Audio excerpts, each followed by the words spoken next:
Class 10, lesson number 3, life process in living organism, part 2. In this lesson, in today's video, we are going to learn about sexual reproduction in plants. The flower is the structural unit of sexual reproduction in plants. Say this is a hibiscus flower. This is the stalk of the flowers. And this green colored part, that is called calyx. The whole whole together, that is called calyx, and each part separate, that is called sepal. This is the first word of the flower. Outermost word of the flower is calyx. Flower has total 4 words. The outermost word is calyx. This one is calyx. This green part, that is called calyx. Then the next outermost word is a corolla. This is the corolla. पाकळ्या, आपण मराठीत म्हणतो त्याला पाकळ्या. ह्या सर्व फुलाच्या पाकळ्या म्हणजे corolla. All these petals, they together called as a corolla, and each separate, that is called as a petal. That is, the member of corolla, they are called as petals, and member of calyx, they are called as sepals. These two words, that means calyx and corolla, these two words are the accessory words. That means these two words, they have protect the inner walls of the flower. Therefore, they called as a accessory words. Calyx and corolla, they are called as a accessory word of the flower because they protect the inner parts of the flower. The next word is androecium. These are the androecium. See in this flower, you can see this part, that is androecium. Androecium is a male gametophyte. It is a male part of the plant. See the structure of androecium. This androecium, the part of androecium, they are called as stamens. This is a filament at the tip. They have an anther. Anther is bilobed, and in the anther there are pollen grains. This is the structure of male gametophyte or the androecium. Then next word in the flower is this gynoecium.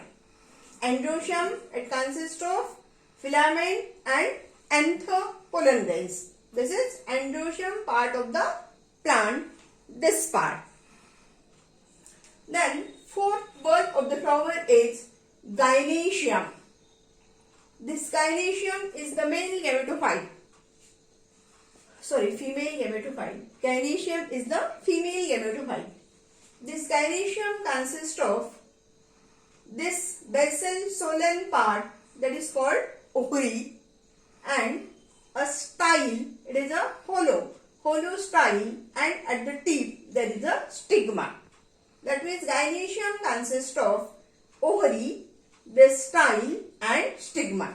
So in this flower, you can see the gynoecium part. This is the this part is gynoecium. See, this part is the gynoecium of the flower. This gynoecium consists of solan basal part, that is ovary,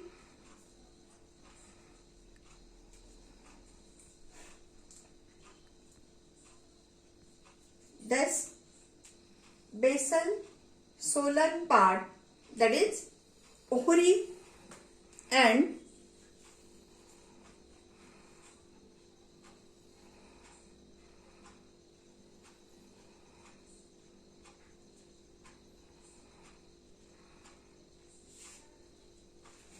this is style. This part is style, and at the tip these are the stigma.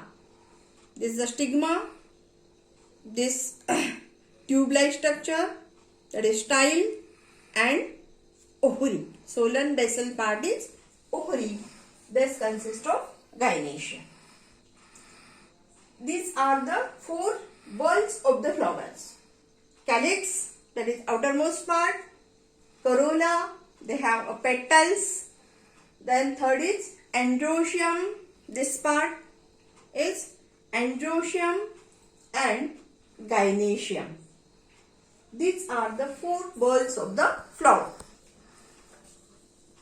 Out of these 4 whorls, 2 whorls, that is calyx and corolla, they are accessory whorls because they have a function of to protect the inner whorls of the flower. Therefore, they are called as accessory whorls. And these 2 whorls, androecium and gynoecium, this androecium and gynoecium, they are called as essential whorls of the flower because they directly take part in reproduction. They are the reproductive part of the flower, and therefore they are called as essential whorls of the flowers.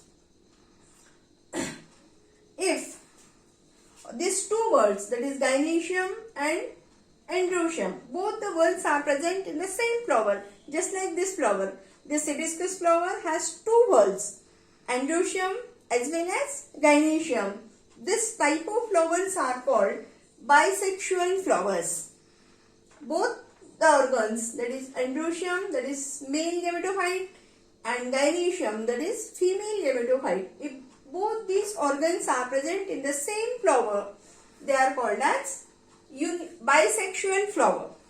And if suppose only one whorl is present, suppose androecium is present, it is called unisexual. And suppose gynoecium is present, that is also called unisexual. Out of these 2 whorls, only one whorl is present, that is called unisexual flower. Just like the flowers of papaya, it has only androecium. Which flowers? They have only androecium. That flowers are called male flowers. And if only gynoecium is present, that type of flowers are called female flowers. This type of flowers are present in papaya. Diagram is given in our book. Then, when these pollen grains, they are transferred on stigma, this process is called pollination. Pollination means the transfer of pollen grains from anther to stigma. This process is called pollination. This pollination process occurs by 2 media, abiotic factors and biotic factors. Abiotic factors are wine and water. Pollen grains are very light, so they can easily spread by the wine and water. In aquatic plants, they can be spread by water. If pollination occurs by abiotic factor, and pollination can occur also with the help of biotic factors. Biotic factors are insects, some animals, birds, like that. That means pollination can be occurred by 2 type of factors, by abiotic factor, that is wind and water, and biotic factors, that is insects, birds and other animals.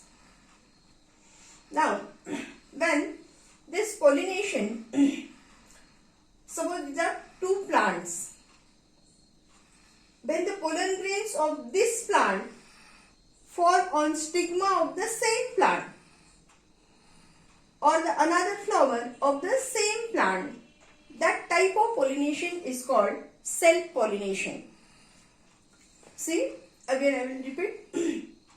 Pollen grains of the flowers, these flowers can fall on the stigma of the same flower, or this pollen grains can fall on the stigma of the another flower of the same plant. This type of pollination is called as self-pollination. And if the pollen grains of this plant can fall on stigma of the another plant, that type of pollination is called as cross-pollination. Pollination is of two types, self-pollination and cross-pollination. If the pollen grains of the fall on the stigma of the same plant, that is called self-pollination, and pollen grains of the one plant that is fall on the stigma of the another plant, that is called cross-pollination. Now we will see how this process of pollination can occur. The pollen grains, they are formed in anther. Pollen grains are very light. They can easily spread by vine or by insects or by this medium. When these pollen grains, they fall on the stigma. Stigma, it has a sticky substance. When these pollen grains, they fall on the stigma, they stick there and they germinate. After some time, they form a pollen tube. They form a pollen tube, and this pollen tube reaches up to the ovules. This pollen tube, it contains two male gametes. Out of these two male gametes, one male gamete fuses with the egg cell. This is the elongated structure of the ovules. Out of these two male gametes, one male gamete fuses with the egg cell and another male gamete, that is, fuses with the polar nuclei. That means two male gametes, they participate in the process of fertilization. Therefore, this type of fertilization is called double fertilization. The two male gametes, one gamete fuses with the egg cell and it forms a zygote. And another male gamete, it fuses with polar nuclei and it forms the endosperm. After fertilization, this zygote turns into seeds, and this endosperm, they are transferred into, ovary is transferred into fruit. This type of fertilization is called double fertilization. After the process of fertilization, this ovary is converted into fruit and the ovules are converted into seeds. When the seeds fall on ground, when there is a favorable condition, the seeds germinate and we get a new plant. This is the process of sexual reproduction in plant.